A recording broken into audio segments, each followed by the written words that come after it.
Сәлем қыздар, ассаламу алейкум всем. Қалдарыңыз қалай? Мен есім Майнұр.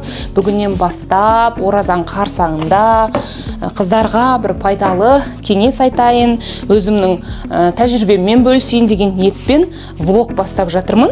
Алла қаласа, осы оразаға қатысты, тамақ істеуге қатысты, дастархан жаюға, жинауға деген сияқты түрлі лайфхактермен бөліскім келеді. Өзімнің қызымдай қыздарға, немесе құрбыларыма, апайларға, тіпті сіңлілеріме деген сияқты. Бүгін міне бірінші ауызашарға отбасымызбен ауызашамыз. Соған балалардың сұранысы бойынша үйдегілердің ең сүйікті тамағамы манты жасап жатырмын. Айтпақшы, біз осы биыл Рамазанға ерекше дайындалдық та, кеше үйді жинадым, ойбай пысықтығым ұстап, бүкіл жақта генерализ етіп, одан продукт алып келдік, азық-түлікті, өйткені Рамазанға керек, өзімізге де продукт таусылған. Сосын үйді безендірейік деп шештік.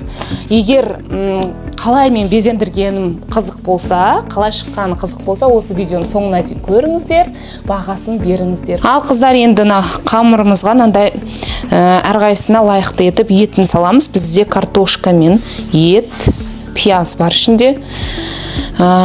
Етті өзіміз қолдан тартамыз, кәдімгідей жілік алып. Мынау сиырдың еті. Балалар осы сиырдың етін жақсы көреді. Енді жылқының еті мантыға қалай болатын білмеймін. Қойдың етінен де жасап жатады. Бірақ мантыға ең жақсы сиырдың еті. Солай ма? Бұндай сұйық майды шоқылдатып тұрып қасқанға жағамыз. Қамыр жабысқамау үшін. Сөйтіп мынандай қылып, арасын кішкене ашып саламыз. Біріктіреміз. Қамыр өте жақсы жайылды.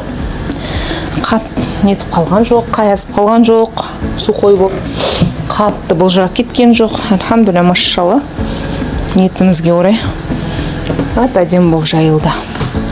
Негізі бір жайым бізде әдетте 2 қасқан шығады, 2 қасқан шығады, бізде 4 қасқан. Ол ертеңіне қалады, с учетом сәресін есептей отырып, біз 4 қасқан жасаймыз, иншалла. Анау даже бір қасқанға да жетпей қалуы мүмкін. Егер сондай болып жатса, арасын кішкене ашып, 2 қасқанға лайықтаймыз да, қайнаған судың үстіне 45 минутқа қойып қоямыз.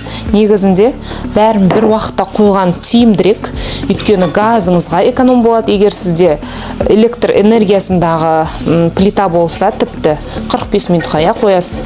Ал егер біздің қазіргідей бөліп істейтін болсаңыз, кішкене ұзағырақ тұрады. 90 минут емес, енді мысалы үшін біз ана екіншісін бір 15 минуттан кейін салуымыз мүмкін. Наны екеуін біз жаңа алдын ала салып қойғанбыз, ауызашатын уақытқа дайын болсын деп пісіп қалыпты, көріп тұрсыздар. Енді 2 қасқанды үстіне қоя салам. Бұл да 45 минут піседі. Астындағын аламыз да орнына ауыстырып қоямыз. Міне бисмилля деп 45 минутқа кетті.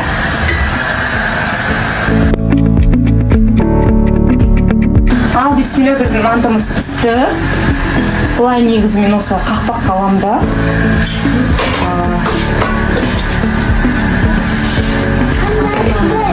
Бұлай жасайын.